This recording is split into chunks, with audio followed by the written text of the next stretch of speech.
കഫയുടെ പുതിയൊരു വീഡിയോയിലേക്ക് ഏവർക്കും സ്വാഗതം. ഇന്ന് നമ്മൾ നോക്കാനായിട്ട് പോകുന്നത് +2 ഹിസ്റ്ററിയുടെ രണ്ടാമത്തെ ചാപ്റ്ററിൽ നിന്ന് ഇനി വരുന്ന ഓണം എക്സാമിന് ചോദിക്കാൻ ചാൻസ് ഉള്ള ക്വസ്റ്റ്യൻസ് ഏതൊക്കെയാണെന്നുള്ളതാണ്. ഓക്കെ, മീൻസ് ഈ ഒരു ചാപ്റ്ററിൽ നിന്ന് നിങ്ങൾ ഇമ്പോർട്ടൻ്റ് ആയിട്ട് പഠിക്കുന്ന ടോപ്പിക്സ് ഏതൊക്കെയാണെന്നാണ് പറയുന്നത്. ഫസ്റ്റ് ചാപ്റ്ററിൻ്റെ വീഡിയോ ഓൾറെഡി ചെയ്തിട്ടുണ്ട് കേട്ടോ. അപ്പോൾ രണ്ടാമത്തെ പാഠം ഏതാണ്? Kings, farmers and towns. പിന്നെ ഒരു കാര്യം കൂടി, നമ്മൾ ഇംഗ്ലീഷിലും മലയാളത്തിലും ടോപ്പിക്സിൻ്റെ പേര് പറയുന്നുണ്ട്. അപ്പോൾ എല്ലാവരും എന്ത് ചെയ്യുക, കണ്ടിരിക്കുക, ഇംഗ്ലീഷ് മീഡിയംകാരും മലയാളം മീഡിയംകാരും. Okay, so kings, farmers and towns അഥവാ രാജാക്കന്മാർ, കർഷകർ, പട്ടണങ്ങൾ എന്ന് പറയുന്നതാണ് നമ്മുടെ രണ്ടാമത്തെ പാഠം എന്ന് പറയുന്നത് അല്ലേ. അപ്പോൾ ഈ ഒരു ചാപ്റ്ററിൽ ആദ്യമേ തന്നെ പ്രിൻസപ്പ് ആൻഡ് പിയദസി, പ്രിൻസപ്പും പിയദസിയും തമ്മിൽ ഉള്ള ഡിഫറൻസും ആ ഒരു ടോപ്പിക്ക് അവിടെ തന്നിട്ടുണ്ട്. അപ്പോൾ പ്രിൻസപ്പ് ആരാണ്, പിയദസി ആരാണ്? അപ്പോൾ ഈ ഒരു ടോപ്പിക്കിൽ നിന്ന് നമുക്ക് വൺ വേർഡ്സ് ആയിരിക്കും ചോദിക്കുന്നുണ്ടാവുക. ഓക്കെ, ഇതിനകത്ത് കുറച്ച് കാര്യങ്ങളൊക്കെ പറയുന്നുണ്ട് ഇമ്പോർട്ടൻ്റ് ആയിട്ട്. അതൊക്കെ നമ്മൾ എന്താണ് വൺ വേർഡ് കണക്കാക്കി വേണം ഒന്ന് പഠിച്ചു വെച്ചിരിക്കാനായിട്ട്. ഓക്കെ, സോ അത് നിങ്ങൾ മറന്നു പോരുത്. ആ ഫസ്റ്റ് പോർഷനൊക്കെ വൺ വേർഡിന് വേണ്ടിയിട്ട് ഓർത്ത് വെക്കേണ്ടതാണ്. ഓക്കെ, ആ ഒരു ടോപ്പിക്ക് റിലേറ്റഡ് ആയിട്ട് തന്നെ 6-ാം നൂറ്റാണ്ടിൻ്റെ ഫ്യൂച്ചേഴ്സിനെ പറ്റി നിങ്ങൾ പഠിക്കുന്നുണ്ട്, 6th സെഞ്ച്വറിയുടെ. അപ്പോൾ അത് നമുക്ക് ചോദിക്കാൻ ചാൻസ് ഉള്ളതാണ് വൺ വേർഡിനും കാര്യങ്ങൾക്കൊക്കെ. പിന്നെ നിങ്ങൾ പഠിക്കേണ്ടത് 16 മഹാജനപദങ്ങളെ പറ്റിയിട്ടാണ്. അതായത് മഹാജനപദാസ് എന്തു പറയുക, 16 ഉണ്ട്. അതിൻ്റെ ഫ്യൂച്ചേഴ്സാണ് ഇമ്പോർട്ടൻ്റ് ആയിട്ട് പഠിക്കേണ്ടത്. മഹാജനപദങ്ങളുടെ സവിശേഷതകൾ എന്താണ് എന്നുള്ളതാണ് ഈ ടോപ്പിക്കിനകത്ത് പറയുന്നത്.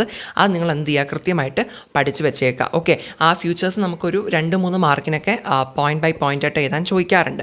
പിന്നെ നമുക്കറിയാം 16 മഹാജനപദങ്ങൾ ഉണ്ടെന്നുണ്ടെങ്കിലും അതിൽ ഏറ്റവും പ്രോമിനൻ്റ് ആയിട്ടുള്ള മഹാജനപദമാണ് ഇത് മഗധ എന്ന് പറയുന്നത്. ഓക്കെ, അപ്പോൾ എന്തുകൊണ്ടാണ് മഗധ ഈ 16 മഹാജനപദങ്ങളിലും വെച്ചിട്ട് ഏറ്റവും കൂടുതൽ ഇത്രയും ഇമ്പോർട്ടൻ്റ് ആയിട്ട് അല്ലെങ്കിൽ അത്രയും ഫേമസ് ആയിട്ട് ആവാനുള്ള കാരണം എന്താണ്, മഗധയുടെ പ്രത്യേകതകൾ എന്താണ് എന്നുള്ളത് ഒരു ക്വസ്റ്റ്യൻ മസ്റ്റായിട്ടും ചോദിക്കുന്ന ഒരു ചോദ്യമാണ്. പബ്ലിക് എക്സാമിനൊക്കെ അത് ഇമ്പോർട്ടൻ്റ് ആയിട്ട് ചോദിക്കുന്ന ഒരു ചോദ്യമാണ് കേട്ടോ. അപ്പോൾ മഗധയുടെ പ്രത്യേകതകൾ എന്തൊക്കെയായിരുന്നു എന്നുള്ളത് കൃത്യമായിട്ട് പഠിച്ചു വയ്ക്കുക. ഒരു 5 മാർക്കിനൊക്കെ ഷോർട്ടസ്റ്റ് ആയിട്ട് ചോദിക്കാൻ ചാൻസ് ഉള്ള ഒരു ചോദ്യമാണ്. അപ്പോൾ നമുക്ക് ഓണം എക്സാമിനും നന്നായിട്ട് തന്നെ എക്സ്പെക്ട് ചെയ്യാൻ പറ്റുന്ന ഒരു ചോദ്യമാണ് കേട്ടോ. മഗധ നിങ്ങൾ വിട്ടിട്ട് പോകരുത്, അത് ചോദിക്കാൻ നല്ല ചാൻസ് ഉണ്ട്, പഠിക്കുക. ഇനി വരുന്നത് നമ്മുടെ മൗര്യൻ എംപയറിനെ പറ്റിയിട്ടാണ്. ഈ മഗധ തന്നെയാണല്ലോ പിന്നെ മൗര്യൻ എംപയറായിട്ട് മാറുന്നത്. ഓക്കെ, അപ്പോൾ ഈ മൗര്യൻ എംപയർ, മൗര്യ സാമ്രാജ്യത്തെ പറ്റിയിട്ട് 8 മാർക്കിന് എസ്സേ ചോദിക്കാറുണ്ട്. ഓക്കെ, എസ്പെഷ്യലി അത് പബ്ലിക് എക്സാം ബേസ് ചെയ്ത് പറയുമ്പോൾ അത്ര കണ്ട് അങ്ങനെ എസ്സേക്ക് വേണ്ടിയിട്ട് ഇമ്പോർട്ടൻ്റ് അല്ല. പക്ഷേ ഈ ഓണം എക്സാമിന് വേണ്ടിയിട്ട് പറയുമ്പോൾ മൗര്യൻ എംപയർ 8 മാർക്കിന് ചോദിക്കാറുണ്ട്. ഓക്കെ, ഈ ഓണം എക്സാമിനാണ് കൂടുതലായിട്ടും 8 മാർക്കിന് ഈ ഒരു ടോപ്പിക്കിൽ നിന്ന് ക്വസ്റ്റ്യൻ വരാറുള്ളത്. ഓക്കെ, അപ്പോൾ എസ്സേക്ക് ചോദിക്കുന്ന സമയത്ത് ആദ്യം കുറേ ഇൻട്രൊഡക്ഷൻ കാര്യങ്ങളൊക്കെ പറയുന്നുണ്ട് മൗര്യൻ എംപയറിലെ രാജാക്കന്മാരെ പറ്റിയിട്ടും ക്യാപിറ്റൽ ഏതായിരുന്നു, മീൻസ് തലസ്ഥാനം ഏതായിരുന്നു എന്നുള്ളതും. പിന്നെ ആദ്യം 2-3 ഓതേഴ്സും അവരുടെ ബുക്സും കാര്യങ്ങളൊക്കെ പറയുന്നുണ്ട്. അതായത് എഴുത്തുകാരും അവരുടെ ബുക്സും ഒക്കെ. ഫോർ എക്സാമ്പിൾ കൗഡിലിൻ്റെ അർത്ഥശാസ്ത്രനെ പറ്റിയിട്ട്, മെഗസ്തനീസിൻ്റെ ഇൻഡിക്കാനെ പറ്റിയിട്ട്, അങ്ങനെയുള്ള കുറച്ച് ബുക്സും കാര്യങ്ങളൊക്കെ പറയുന്നുണ്ട്. അതൊക്കെ വൺ വേർഡായിട്ട് സെപ്പറേറ്റ് ആയിട്ടും ചോദിക്കാറുണ്ട്. എസ്സേ ചോദിക്കുകയാണെങ്കിൽ അത് നമ്മൾ എഴുതേണ്ടതുണ്ട് കേട്ടോ. ഓക്കെ, പിന്നെ അത് മാത്രമല്ല മൗര്യന്മാരുടെ അഡ്മിനിസ്ട്രേഷൻ, അവരുടെ ഭരണം എങ്ങനെയായിരുന്നു, സൈന്യം, മിലിറ്ററി എങ്ങനെയായിരുന്നു, ആ കാര്യമൊക്കെ പറയുന്നുണ്ട്. അതൊക്കെ അവിടെ എഴുതേണ്ടതുണ്ട്. അതുമാത്രമല്ല അശോകനെ പറ്റിയിട്ട് നമ്മൾ പറയുന്നുണ്ട്. അശോകൻ എന്ന് പറയുന്നത് മൗര്യ സാമ്രാജ്യത്തിലെ ഒരു പ്രധാനപ്പെട്ട ഭരണാധികാരിയാണ് അല്ലേ. അപ്പോൾ അശോകൻ്റെ ജീവിതം ഒക്കെ നമുക്ക് അറിയാവുന്ന കാര്യമാണ്. കലിംഗ യുദ്ധത്തോടുകൂടി യുദ്ധമെല്ലാം ഉപേക്ഷിച്ച് പിന്നെ ബുദ്ധമതം സ്വീകരിക്കുന്നതും ആ ഒരു കാര്യമൊക്കെ അവിടെ ഇമ്പോർട്ടൻ്റ് ആയിട്ട് തന്നെ ഓർക്കേണ്ടതാണ്. പിന്നെ ഏറ്റവും ഇമ്പോർട്ടൻ്റ് അശോകൻ കൊണ്ടുവന്ന ദമ്മ പോളിസി അല്ലേ. അപ്പോൾ ആ ദമ്മ പോളിസി എന്താണ്, മീൻസ് 6 നയങ്ങളാണ് അതിനകത്തുള്ളത്. അപ്പോൾ ആ ഒരു ദമ്മ പ്രിൻസിപ്പിൾസ് കൃത്യമായിട്ട് ഓർത്ത് വയ്ക്കുക. അശോകൻ്റെ ദമ്മ പ്രത്യേകിച്ച് 5 മാർക്കിനൊക്കെ ഷോർട്ടസ്റ്റ് ആയിട്ട് ചോദിക്കാം. അല്ലെങ്കിൽ നമ്മുടെ ഈ മൗര്യ സാമ്രാജ്യത്തിൻ്റെ എസ്സേ 8 മാർക്കിന് വരുന്ന സമയത്ത് നമ്മൾ അതിനകത്ത് എഴുതേണ്ടി വരും.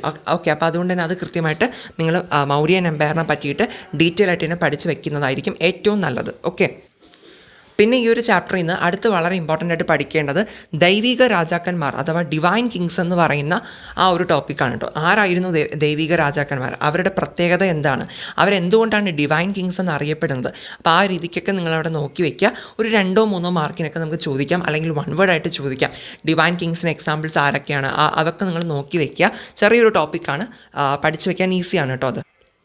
പിന്നെ നിങ്ങൾ ജസ്റ്റ് ഒന്ന് പഠിച്ചു വെക്കേണ്ട ഒരു ടോപ്പിക്കാണ് land grains and new rural cities. അതായത് ഭൂദാനവും പുതിയ ഗ്രാമീണ വരേണ്യ വർഗ്ഗങ്ങളും എന്ന് പറയുമ്പോൾ ലാൻഡ് ഗ്രെയിൻസിനെ പറ്റിയിട്ട് നിങ്ങൾ നോക്കുക. അതായത് ഭൂമി ഇങ്ങനെ ദാനമായിട്ട് കൊടുത്തിരുന്ന ആ ഒരു സംഭവമുണ്ട്. അത് ജസ്റ്റ് ഒരു ഒരു 3-4 മാർക്കിനൊക്കെ ഇടയ്ക്കൊക്കെ ചോദിക്കാറുണ്ട്. അപ്പോൾ അതുകൊണ്ട് തന്നെ പ്രത്യേകിച്ച് ഓണം എക്സാം ആയതുകൊണ്ടും നിങ്ങൾ എന്ത് ചെയ്യുക, കൃത്യമായിട്ട് ഈ ഒരു ടോപ്പിക് ഒന്ന് വായിച്ച് വെച്ചിട്ട് പോകുന്നത് നല്ലതായിരിക്കും. ഓക്കെ, ലാൻഡ് ഗ്രെയിൻസ് ആണ് കേട്ടോ. ഓക്കെ, ഭൂദാനങ്ങൾ. പിന്നെ ദേ ഈ ഒരു ടോപ്പിക് കാണാൻ പറ്റും, നാണയങ്ങളും രാജാക്കന്മാരും എന്ന് പറഞ്ഞിട്ട്, അതായത് കോയിൻസ് ആൻഡ് കിങ്സ്. ഇതിനകത്തുനിന്ന് നമുക്ക് വൺ വേർഡാണ് ഇമ്പോർട്ടൻ്റ് ആയിട്ട് ചോദിക്കുക, വൺ വേർഡ്സ് ചോദിക്കാറുണ്ട്. അതായത് ആദ്യത്തെ കോയിൻ ഏതാണ്, ആദ്യത്തെ കോയിൻസ് കൊണ്ടുവന്നത് ആരാണ്, ആദ്യത്തെ ഗോൾഡ് കോയിൻസ് കണ്ടുപിടിച്ച ആരാണ്, അങ്ങനെയൊക്കെ പറഞ്ഞിട്ട് കോയിൻസിൻ്റെ കാര്യമാണ് ഇതിനകത്ത് പറയുന്നത്. ഓക്കെ, ആ ഒരു ടൈമിലെ കോയിൻസിൻ്റെ കാര്യം. സോ അതുകൊണ്ട് തന്നെ അതൊക്കെ നമുക്ക് വൺ വേർഡായിട്ട് ചോദിക്കാറുണ്ട്. അപ്പോൾ ഈ ഒരു ടോപ്പിക് നിങ്ങൾ മസ്റ്റായിട്ട് ഒന്ന് വായിച്ച് വെച്ചിരിക്കണം. ഓക്കെ, വായിച്ച് പഠിച്ചിട്ട് തന്നെ പോവുക. കാരണം വൺ വേർഡ്സൊക്കെ വരുമ്പോൾ അപ്പോൾ നമുക്ക് നന്നായിട്ട് എഴുതാൻ പറ്റും. ഓക്കെ, 2 മാർക്കിനോ അങ്ങനെയൊക്കെ വന്നു കഴിഞ്ഞാൽ നമുക്ക് എഴുതാൻ പറ്റും. ഓക്കെ, പിന്നെ അതേ വളരെ ഇമ്പോർട്ടൻ്റ് ആയിട്ടുള്ള അടുത്തൊരു കാര്യമാണ് ബ്രഹ്മി വായിച്ചെടുക്കൽ അഥവാ ഡെസിഫറിങ് ബ്രഹ്മി എന്ന് പറയുന്നത്. ഓക്കെ, അതുപോലെ തന്നെ താഴെ കരോഷ്ടി എങ്ങനെ വായിക്കപ്പെട്ടു, ഹൗ കരോഷ്ടി വാസ് റെഡ് എന്നുള്ളത് കൊടുത്തിട്ടുണ്ട്. അപ്പോൾ ബ്രഹ്മി കരോഷ്ടി എന്ന് പറയുന്നത് 2 ലിഖിതങ്ങളാണ്, സ്ക്രിപ്റ്റുകളാണ്. അപ്പോൾ ഇത് ആ കാലത്ത് എന്താണ് പറയുക, ഇത് വായിച്ചെടുക്കുകയുണ്ടായി. സോ ദാറ്റ് ഈസ് അതെങ്ങനെ വായിച്ചെടുത്തു, ആര് വായിച്ചെടുത്തു, എസ്പെഷ്യലി അവിടെ ഓർക്കേണ്ട ഒരു വൺ വേർഡ് റിപ്പീറ്റ് ചെയ്ത് ചോദിക്കുന്നതാണ്. ബ്രഹ്മി കരോഷ്ടി സ്ക്രിപ്റ്റുകൾ വായിച്ചെടുത്തത് ആരാണെന്ന് ചോദിക്കും. ആരാണ്? ജെയിംസ് പ്രിൻസപ്പ് ആയിരുന്നു കേട്ടോ. അപ്പോൾ ജെയിംസ് പ്രിൻസപ്പാണ് ഈ ഒരു ബ്രഹ്മി ലിപിയൊക്കെ വായിച്ചെടുത്തത്. ആ ഒരു പേര് പലപ്പോഴും വൺ വേർഡിന് ചോദിക്കാറുണ്ട്. ഓക്കെ, നിങ്ങൾ എന്ത് ചെയ്യുക, അത് മാത്രമല്ല ഈ 2 ടോപ്പിക്കും ബ്രഹ്മി കരോഷ്ടി എന്നുള്ളത് കൃത്യമായിട്ടൊന്ന് വായിച്ച് വച്ചിട്ട് വേണം പോകാനായിട്ട് കേട്ടോ. ഒരു 2 മാർക്കിനോ അങ്ങനെയൊക്കെ ചോദിക്കാം, ക്വസ്റ്റ്യൻസ് ഇതിനകത്തുനിന്ന് വരാൻ ചാൻസ് ഉണ്ട്. പിന്നെ നിങ്ങൾ വളരെ ഇമ്പോർട്ടൻസ് കൊടുത്ത് കൃത്യമായിട്ട് പഠിച്ച് വെക്കേണ്ട ഒരു ടോപ്പിക്കാണ് ഈ ഒരു ചാപ്റ്ററിലെ ഏറ്റവും അവസാനത്തെ topic, that is the limitations of inscriptional evidence. ലിഖിത തെളിവുകളുടെ പരിമിതികൾ എന്തെല്ലാമായിരുന്നു. ഓക്കെ, നമ്മുടെ ഈ ഒരു ഇൻസ്ക്രിപ്ഷൻസ് ഒത്തിരി കിട്ടിയിട്ടുണ്ട്. അപ്പോൾ ആ ഒരു ഇൻസ്ക്രിപ്ഷൻസിൻ്റെ ലിഖിതങ്ങളുടെ പരിമിതികൾ എന്തെല്ലാമായിരുന്നു, കുറവുകൾ എന്തെല്ലാമായിരുന്നു, ആ ഒരു ടോപ്പിക്ക് കൃത്യമായിട്ട് പഠിക്കുക. നമുക്കൊരു ഷോർട്ട് എസ്സേ ലെവലിൽ ചോദിക്കുന്ന ഒരു 4-5 മാർക്കിന് ചോദിക്കുന്ന ഷുവർ ക്വസ്റ്റ്യനാണ്, പബ്ലിക് എക്സാമിന് ഉൾപ്പെടെ ചോദിക്കുന്ന ഒരു ചോദ്യമാണ്. അപ്പോൾ അതുകൊണ്ട് തന്നെ ഇപ്പോൾ ഈ ഒരു എക്സാമിനും വളരെ ഇമ്പോർട്ടൻ്റ് ആയിട്ട് തന്നെ നിങ്ങൾ നോക്കിയിട്ട് പോകേണ്ട ടോപ്പിക്കാണ് കേട്ടോ. കുറച്ച് പോയിൻറ്റ്സ് മാത്രമാണ് പറയുന്നത്, അത് പഠിച്ചു കഴിഞ്ഞാൽ ആർക്കും പഠിക്കാൻ പറ്റുന്നതുമാണ്, എഴുതാൻ പറ്റുന്നതുമാണ്. അപ്പോൾ അതുകൊണ്ട് തന്നെ ഈസി ചോദ്യമാണ്. അപ്പോൾ ഇതാരും സ്കിപ്പ് ചെയ്യാനായിട്ട് നിൽക്കരുത് കേട്ടോ. അപ്പോൾ ഇത്രയാണ് മെയിനായിട്ട് ഈ ഒരു 2ാമത്തെ പാഠത്തിൽ നിന്ന് ഇമ്പോർട്ടൻ്റ് ആയിട്ട് പറയാനുള്ളത്. ഒരു വലിയ ചാപ്റ്ററാണ്, വേറെയും കുറേ ടോപ്പിക്സൊക്കെ ഇതിനകത്ത് വരുന്നുണ്ട്. സമയം കിട്ടും എന്നുണ്ടെങ്കിൽ നിങ്ങൾ ജസ്റ്റ് ഒന്ന് വായിച്ച് വെക്കുക. ഓക്കെ, പക്ഷേ മോസ്റ്റ് റിപ്പീറ്റിംഗ് ആയിട്ടും അല്ലെങ്കിൽ അത്രയും ഇമ്പോർട്ടൻസ് കൊടുത്ത് പറയേണ്ടതാണ് ഇപ്പോൾ നമ്മൾ ഈ ഒരു വീഡിയോയിൽ പറഞ്ഞിട്ടുള്ളത്.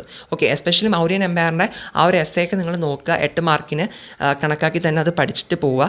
ഓക്കെ, അപ്പോൾ അതുകൊണ്ട് തന്നെ ഈ പറഞ്ഞ ചോദ്യങ്ങളൊക്കെ മാക്സിമം നന്നായിട്ട് തന്നെ എന്ത് ചെയ്യുക, പഠിച്ചിട്ട് പോകാനായിട്ട് നോക്കുക. ഇനി നിങ്ങൾക്ക് എന്തെങ്കിലും ഡൗട്ട്സ് വന്നിട്ടുണ്ട്, അല്ലെങ്കിൽ ഇനി ഏതെങ്കിലും ടൈപ്പ് ഓഫ് വീഡിയോസ് പെട്ടെന്ന് തന്നെ അത്യാവശ്യമാണ്, അത് ഏതെങ്കിലും ചാപ്റ്റേഴ്സിൽ നിന്ന് എന്തെങ്കിലും പറഞ്ഞു തരാനുണ്ടെങ്കിലോ ഏതെങ്കിലും വിഷയങ്ങളുടെ വീഡിയോസ് വേണമെങ്കിലോ ഒക്കെ നിങ്ങൾ കമൻറ്റ് സെക്ഷനിൽ അറിയിക്കുക.